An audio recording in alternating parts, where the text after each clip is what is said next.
So welcome. So as I've been writing a blog post, I thought that I would like to talk about a bit of it in a video, and it's about so my new book has gone live on Amazon.com called Mum&Me.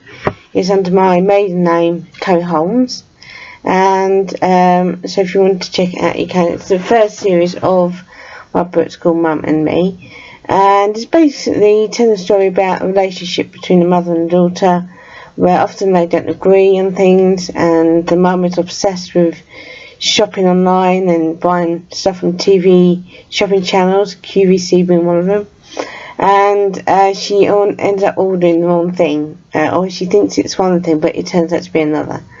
And so I'm writing a blog post talking about how I came about the story, how long it took. To be honest, it's taken a year. I would say in total, 12 months. Because it's not about rushing when it comes to writing a story. It's about timing. And when you're writing comedy, the timing has to be accurate in the sense that when I'm seeing when I'm visualizing the story, it's also portrayed in the book without too much description. They already know. It all depends how you wish to write the book.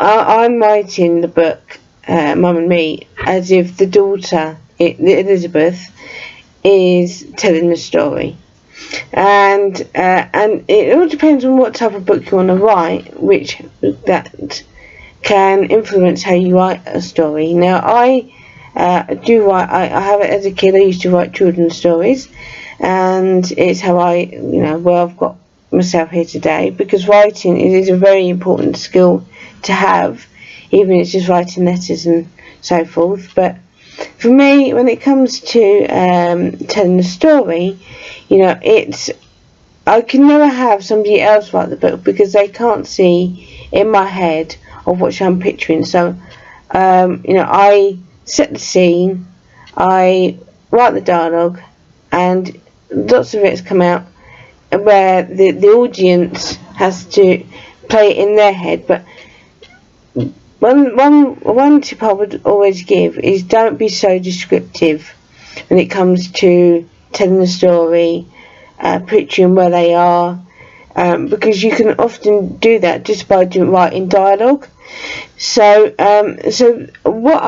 if one thing that I do is like this. So I'm writing a parenting book at the minute, and this is like the list of where I'm at with the story. So I've started to edit the book. So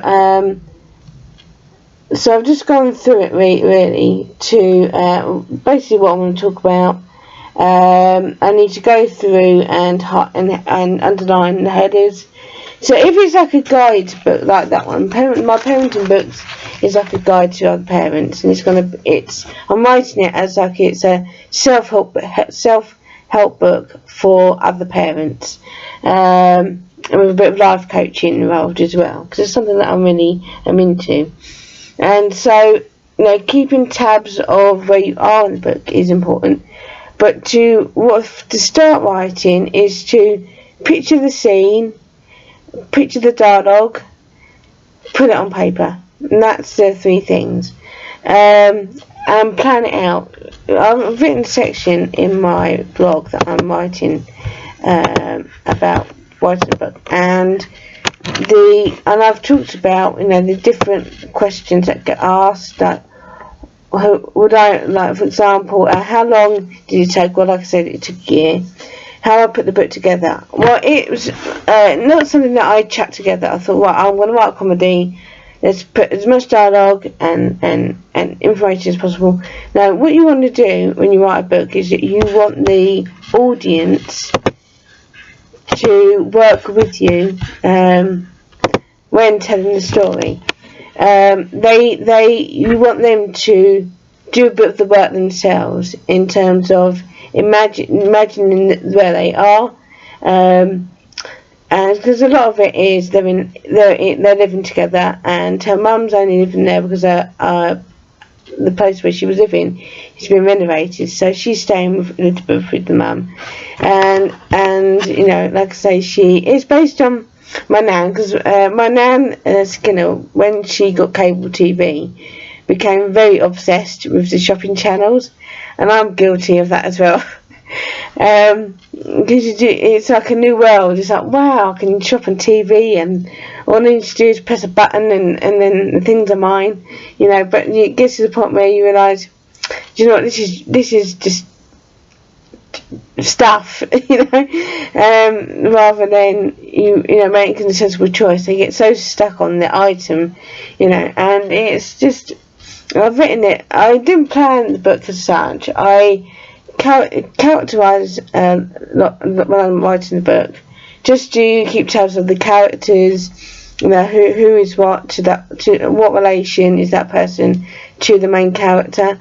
So, you know, there's Gloria as well. Gloria is Elizabeth's arch rival, and she's very into trends. So she gets her lips done, has Botox, has had a nose job, boob job.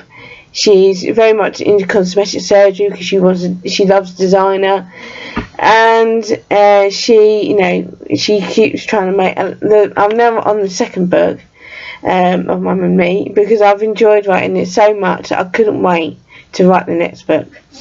And that's it. You've got to be excited about what you're writing. If you're bored with it, then so will the audience. So I've been going through like my parenting book, and the next one I'm going to do is going to be like I did with my first one. Is like I keep it, sort of tell a diary, write kind of like a diary setting for my next parenting book.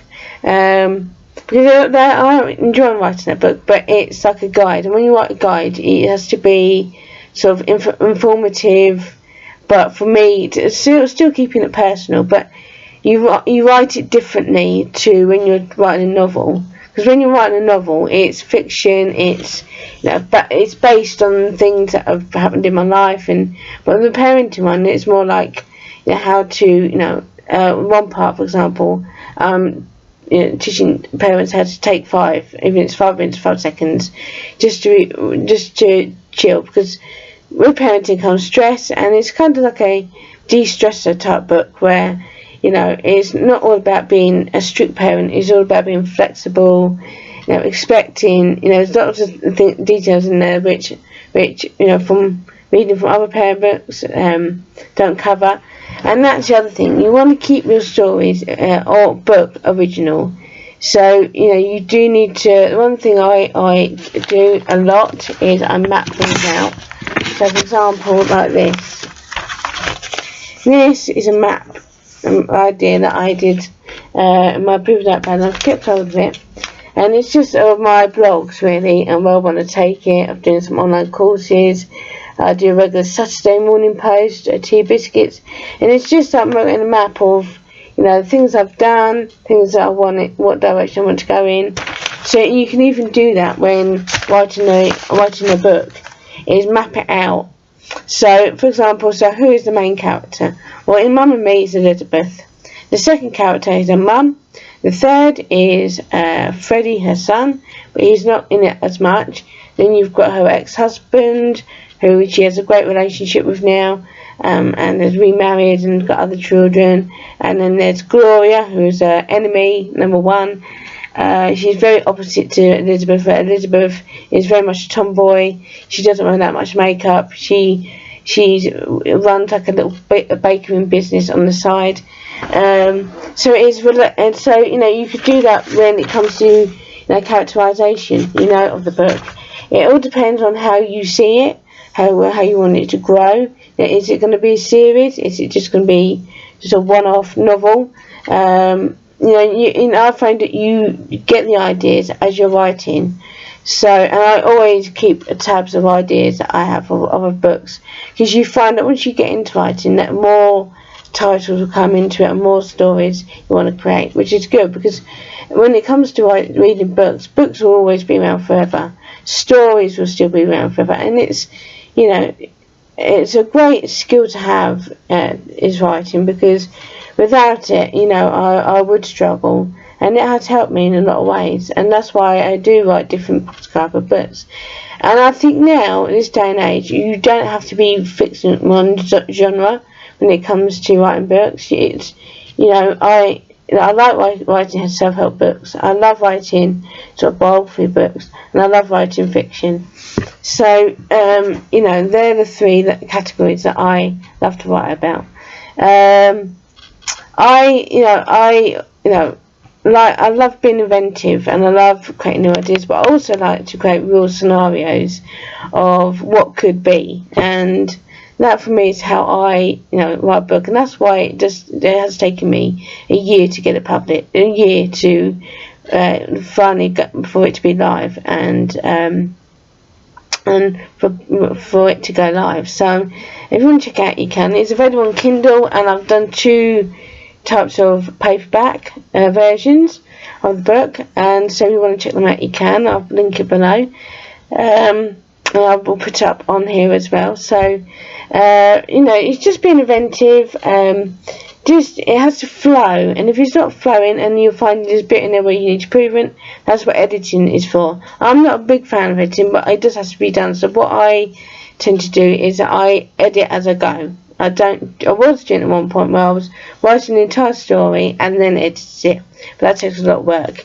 The way to do it is to write, and when you get to chapter 4, for example, depending on how long your chapters are, then it's time to write, right, I need to edit that part, and then move on to the next part. So you are forever sort of evolving the story, but it's important to proofread, edit, and then the one I talked about in my blog is about writing the skeleton draft, as I call it.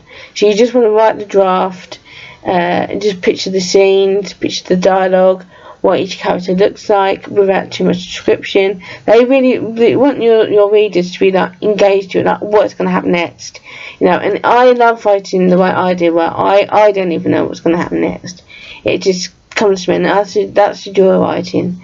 You can go any direction you want to, especially when it comes to fiction.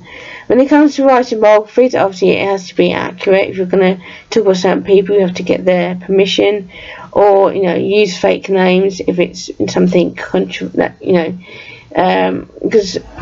I wrote a book called the Peabody Years, and I wanted to change it, but I could see that it could cause a lot of upset because of the information I want to put in the book. That's why I'm sort of delaying doing that book now. But I do like to write about my life, and I also do like to share experiences. I also like to write fiction. So I think nowadays you don't have to be fit on genre. I mean, David Williams, he writes children's books, and that's based on his childhood. Then you have Paul McKenna. He writes more kind of hypnosis, because he always puts in what I really like about his books, he puts in a hypnotherapy session in it, where you listen to you sort of basically you should be lying down with your eyes shut, listening to him as he speaks, and it just his books is all about life coaching and feeling good about yourself, and so there's that genre. And then you've got people who write factual books.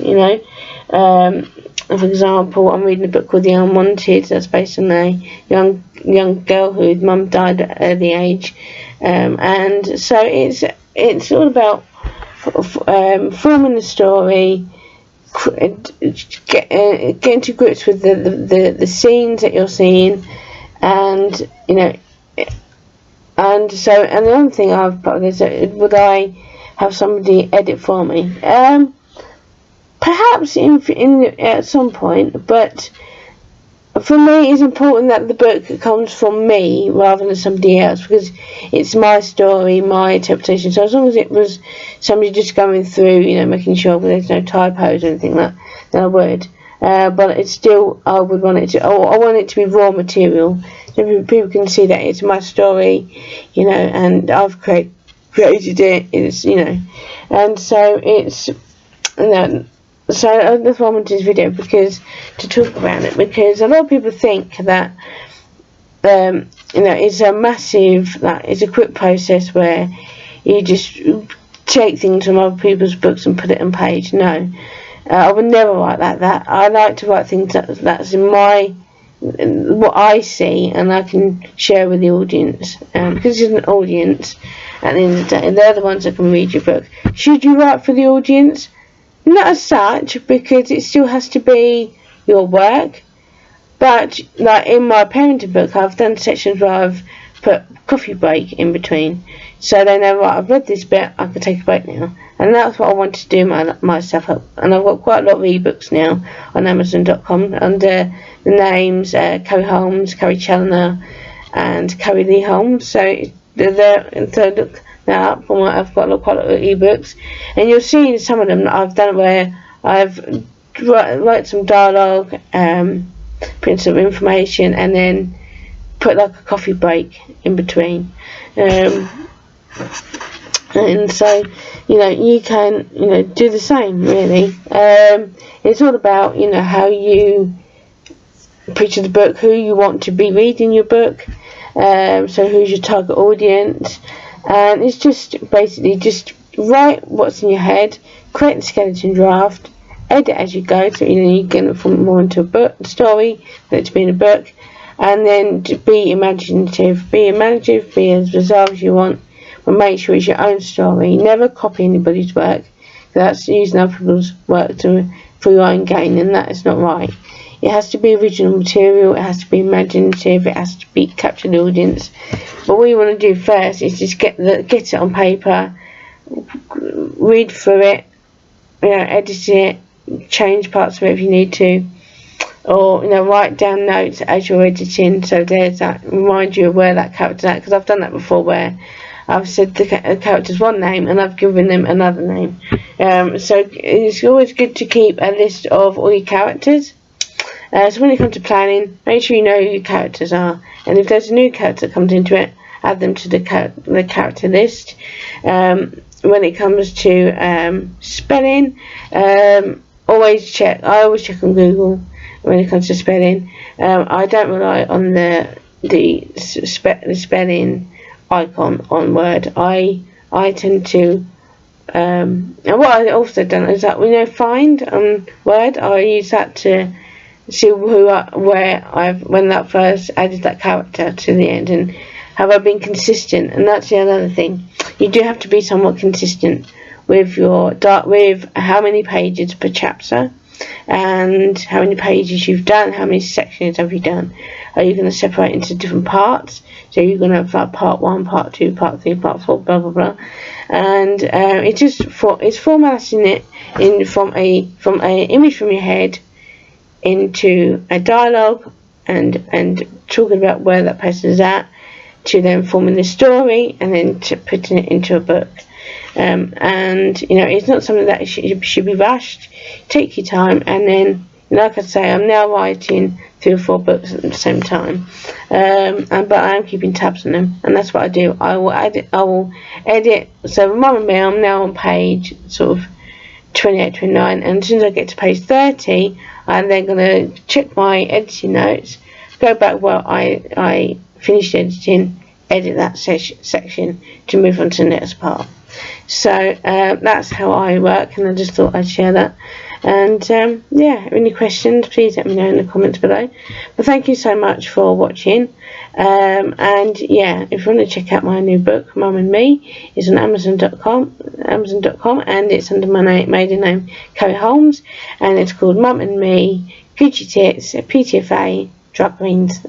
And you'll know why I put that there, because of the story. So I hope you do find it. I hope that you enjoy it. Thank you again if you have picked it to read, and I'll see you in the next one. Take care. Bye bye.